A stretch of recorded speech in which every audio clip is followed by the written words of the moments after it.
Hello and welcome to today's session, and I'm Meenakshi Upadhyay, as I believe most of you know, and I trained for the CAT exam. And February seems a month when a lot of people begin their preparation because those who are retakers, they are done with the previous CAT and ZAT, and they want to do it again. Those who are freshers, they the cold has become less, and you now are geared up. And today being Vasant Panchami Day related to studies, I think it is a good day to start off your verbal ability and reading comprehension preparation, and that is what we are going to be talking about today. So, what should be the strategy for preparation for preparing for VARC for the CAT exam, and of course the associated exams. So, let's first look at what the CAT exam is as such. So, when we look at the CAT pattern, basically in the CAT exam there are three sections, which is verbal ability and reading comprehension, quantitative aptitude, data interpretation and logical reasoning, and you get 40 minutes for each section. The total exam is of 2 hours. Now in that, as I told you, it's divided into 40 minutes for each section. So for verbal ability and reading comprehension also you get 40 minutes, and in those 40 minutes you have to solve 24 questions in total. Now these 24 questions in total basically are divided into 2 parts: reading comprehension and verbal ability, which we call as RC and VA in our lingo. So 16 questions are from reading comprehension, and that is why reading comprehension becomes the heart and soul of the exam, so to say, especially of the VARC section. And 8 questions are from verbal ability, but mind you, even if verbal ability is less, it can be a game changer. So your focus has to be definitely comprehension together with a lot of emphasis on verbal ability also. So please do not neglect it. And since there are only 4 question types in verbal ability now which are very important for CAT, although my advice again is whatever has come in the last 20 years, you should be looking at those question types also. I'll talk about them in 2 minutes. So the most important question types that have now become the focal point of your verbal ability sections are parajumble, which is nothing but a group of sentences which have been jumbled from a paragraph. You have to put it in the right format, so 2 questions from that. Earlier 4 questions used to come from parajumble, so it was very important. Now this year what we have seen in CAT 23, that there are 2 questions from parajumbles, 2 questions from summary of the paragraph, which means there's a summary, there's a paragraph given, and there are 4 options. You have to choose which sentence best summarizes the paragraph. So it's like you have to find the main idea, etc. The third question type is very similar to a parajumble, which had disappeared in CAT 2022, came back again in 23, which is called as the irrelevant statement, or the odd man out also some people call it. It's exactly like a parajumble, but it has 1 extra sentence, and you have to find that statement and remove it from the paragraph. So you have to choose. Now coming back to parajumble and irrelevant statement, these are called as theta type of questions. Theta type basically meaning type in the answer. That means there is no option given to you, and you have to choose to create, you have to create your own option, and that is why these questions carry no negative marking, and they are called as theta, which means type in the answer.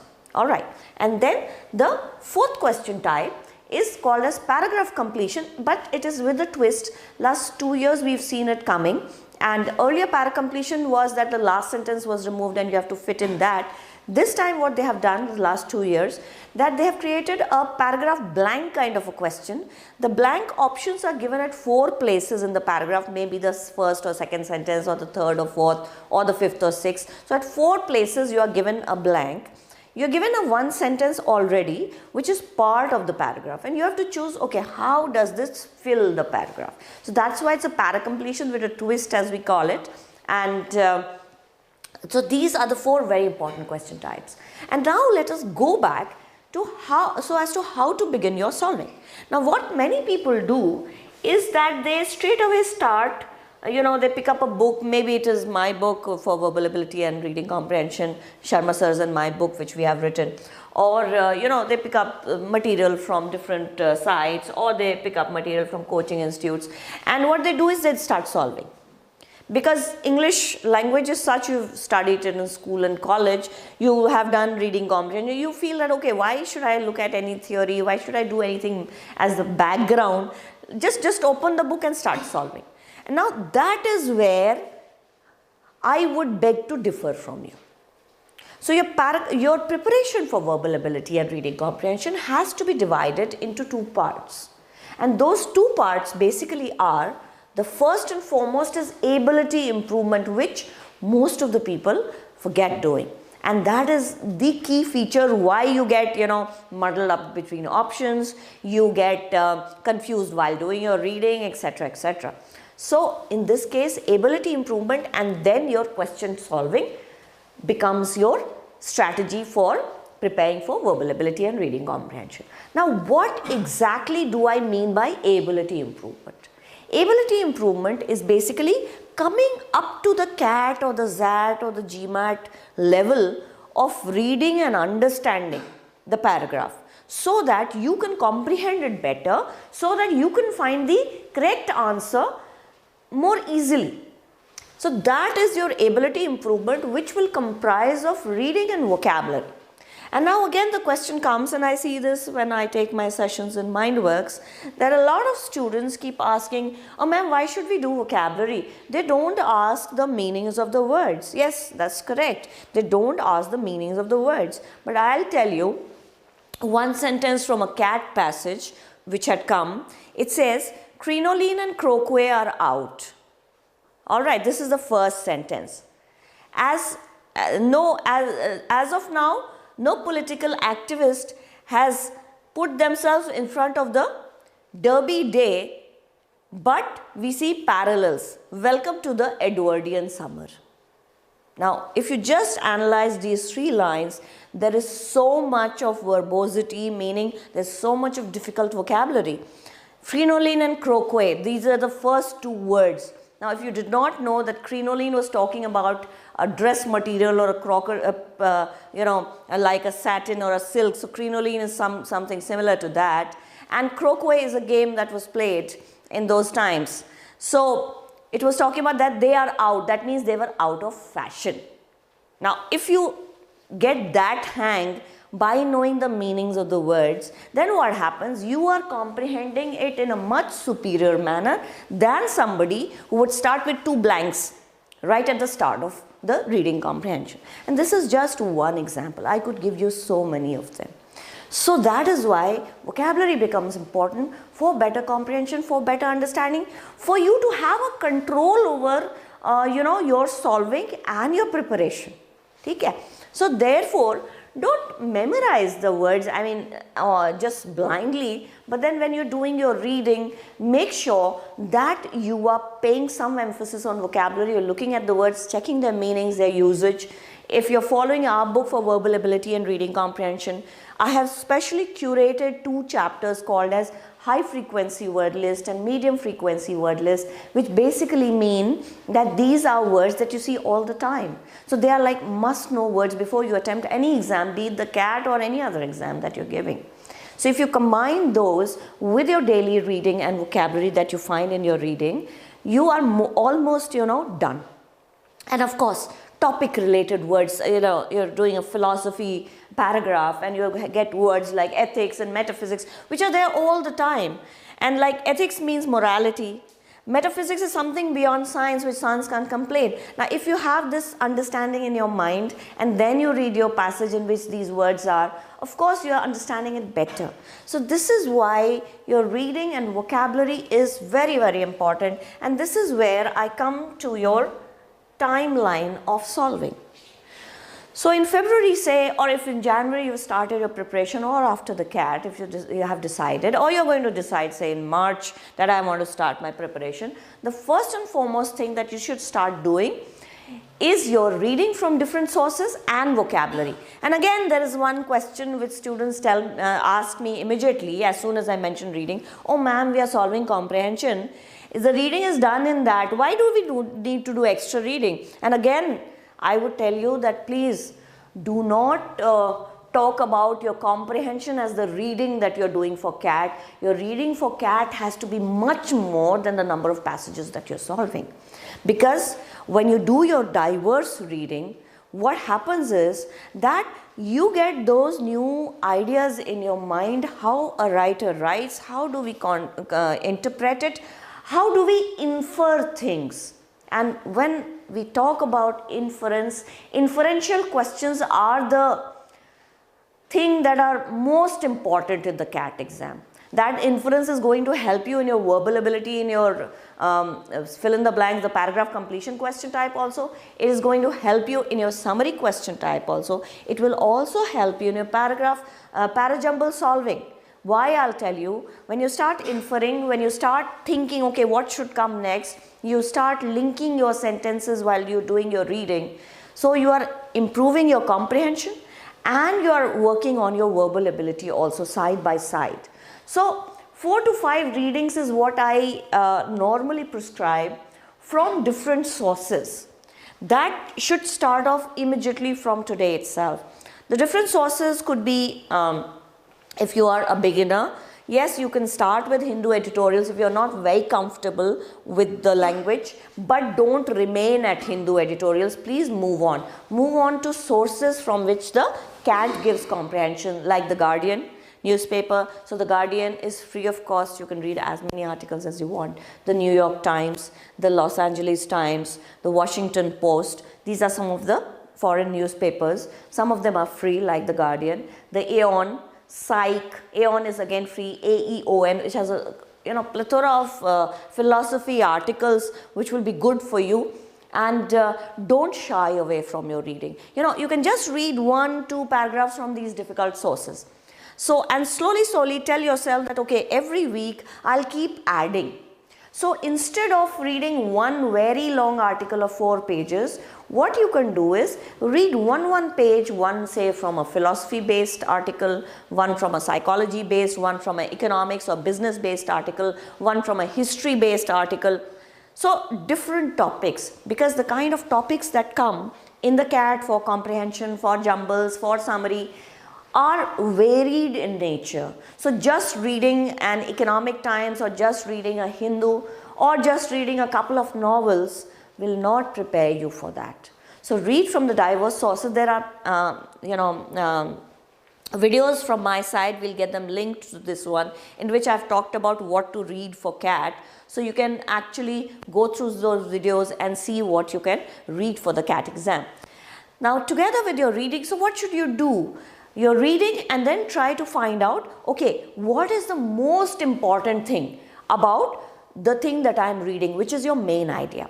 And around 40% questions of comprehensions are directly or indirectly related to how to find the main idea. So if you do that as a daily practice, together with what is the style and tone of the passage, your control over the reading becomes much stronger, helps you in your comprehension when you start solving it actually. So your first 10-15 days of your preparation should be focused on reading vocabulary together with a little bit of solving if you are a retaker. If you are not a retaker, then start becoming a little comfortable with reading vocabulary. If you have my book, you can start the vocabulary from the high and medium frequency words, 20 words a day, 10 in the morning, 10 in the night, and if you are already a MindWorks student, of course, you have my recorded stuff of the vocabulary videos also, which you can check. And so 10-20 words a day, and then in your reading, whatever difficult words you are finding, please start writing their meanings and revise them whenever you get time. You don't need to know the exact meaning, but if you can just fathom, if you can just remember the approximate meaning which gives you a better control of comprehension, that is what we are looking at. Alright, and of course, if you remember it fully, that's wonderful, because that will help you in the other non-CAT exams, which give vocabulary based questions straightforward. Okay, So first of all, 10-15 days of your becoming comfortable with your reading vocabulary, and then slowly start your solving. So start your solving. Once you started doing how to find the topic, how to find the main idea, then you can start looking at comprehension, look at easy passages, and then move on to more difficult ones. This should start by March, because we are already in the middle of February. So within 15-20 days, this should start together with your word level solving of simple topics like synonyms, antonyms, fill in the blanks, etc. The word levels. Alright, so as you know, the different type of VA questions are basically word level. The sentence, so word level comes in the non-CAT exams, and sentence level comes in the ZAT and other non-CAT exams. The paragraph level is what comes in the CAT, and of course the passage level of solving is your comprehension. So in your word level, at least you can start your basic solving when you are comfortable with your vocabulary, and your sentence level, which comprises the fill in the blanks section, and little bit of grammar. Sentence correction is something that you can start, but that's not mandatory as of now, because that you can do also in May or June when you are more comfortable with the other topics. See, the CAT never asks you grammar or sentence correction, but the ZAT exam definitely does give 2-3 questions from sentence correction. So yeah, you can look at it, you can start it in when you're a little bit comfortable. So February to March, the focus should be sentence level and comprehension in the reading comprehension section, sentence level and word level in the VA section, and then start with parajumbles immediately. So like in my batches, I have already started with parajumbles, and I've started asking them to do 5-10 questions, 5 questions daily, 25-30 questions for a week, per week. So parajumble is definitely what you have to start by end of February or March. So let's write it here. You have PJ, you have RC, and you have fill in the blanks, which you can start off with in February and March. Now don't do more than 2-3 RCs daily, but start analyzing them. Okay, why did I go wrong? This option that I was thinking, what was actually the right answer, and where did I not understand the question? That is what you have to ask yourself. So you have to read the question maybe 2 times instead of reading the options many times. Sometimes what happens is we read the question once and then we get confused, and we really don't know what is that I'm looking for. So anything more than what is asked is wrong. Anything less than what is asked is also wrong. Anything which is changing the information of the passage is also wrong. Anything from outside is also wrong. You can check my video, the options trap, when you solve the comprehension part of your journey, when you start off that. You can check that video, the options trap, and I've talked in detail about that. So coming to again your solving, so this is what you start with. Now by March end or middle of the March, please try to finish off your level 1 of parajumbles, your LOD1. LOD1 meaning level of difficulty 1 of your comprehension and parajumbles, and start moving on to level 2, and together with it please analyze your mistakes and see where you're going wrong. Okay, what ability work do I need to do? I'm going wrong in philosophy based passages, so maybe I need to do next 1 week 5 readings per day of philosophy for the next 10 days, 40-50 articles maybe I'll need to read so that I become comfortable. Oh, I'm not very good in economics related articles. Maybe I need to study the concepts, the basic concepts, A to Z of economics, and then move on to some readings of economics. Maybe I'm not good in science. Okay, I'll brush up something from there and then restart my solving. So that is how you'll have to keep telling yourself. And in your reading, please do the linking of the words, the sentences for your parajumbles, for your irrelevant statement kind of questions. Okay? So then together with it, then March end, you should start off the other 2 chapters, which are irrelevant statement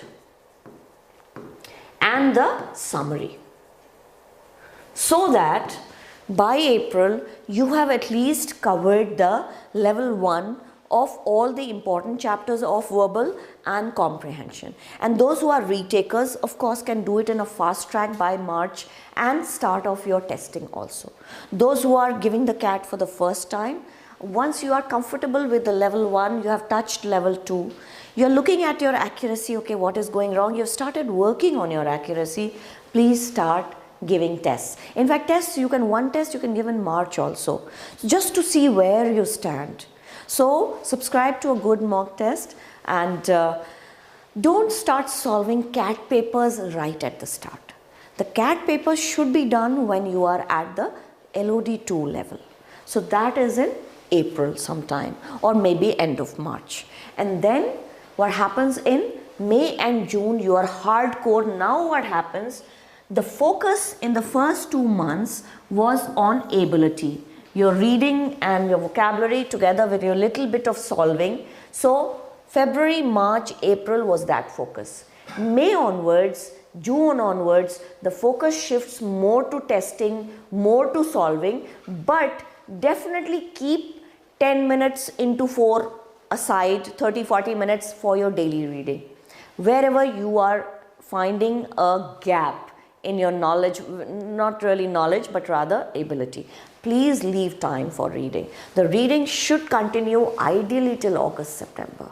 So you can lessen it, and the focus more then goes on your performance. So May onwards, you are now finished with your LOD2. Maybe you need to do a double solving, or you find some extra material, you do solving from there, like you have the CAT papers. Now you can start from May onwards or April onwards. The CAT papers, the ZAT papers, the GMAT question types, especially the RCs, etc. You can do from there also. And your mocks. And you have to review and keep refocusing on areas where you have an ability issue, where you are taking more time to solve. Initially, please don't worry about the time. Worry more about learning how to solve. And then slowly the time aspect takes care of itself with practice. You know, if you can learn how to walk, first is the crawling stage where we are right now, and then in March, April will come the walking stage, and then in May, June, July, August we will start the running phase, as you call it. All right, so even if you are taking 20 minutes right now to solve one comprehension question, one passage correctly, and you're getting it all right, that's a very good thing. That's really a very good thing, because you are learning how to walk. And then the running will come automatically, the speed will come with practice. Don't worry about the speed as of now, focus more on accuracy. That is what should be your plan. So then whole of June, July, August and September has to be doing and redoing of the CAT papers, has to be your mocks, your analysis of them. So at least you have to look at 25 to 50 mock tests that you are giving in this period. Start with 1 mock per week and slowly increase to 2 mocks per week. And you can even give up to 3 mocks per week in October. And then, of course, finally, revision starts in October and a little bit of November, whatever time we get. And that is what your preparation of VARC is. Of course, in the middle, there will be exams, there will be work, there will be a lot of things to put you down to, you know, wrong answers, ability issue, accuracy issue. These are all manageable. Remember, how much percentile you get is not in your hand, it is not in my hand also. How much work you can put in is definitely in your hand. How well I can teach is definitely in my hands. So, saying that, I would just want to sum up this short session that I took and talk about some of the programs that we are running in MindWorks. So we are having our courses both offline and online. We have a center, only one center of MindWorks at Connaught Place, Delhi, and you are most welcome to come and study with us if you want. Otherwise, of course, we are your mentors for life on YouTube and through our books. We are touching so many lives and we are very thankful. We have chosen that way of life to be together with you, and that is what, you know, means a lot for us. So our online, offline sessions and courses are there, and you can call on these numbers to get more information. You can take a screenshot or just take in the number if you want. And see, I mean, the point is that end of the day, you should not be thinking that I did not try or I did not give my best. That is the most important. If you give your best, you did not get what you wanted, that's still fine. But you were honest to yourself, you were honest to your preparation. That is what counts in life. And with that, I'll end. I'll be back with many more short videos like this. Thank you very much, and God bless all of you. Bye-bye.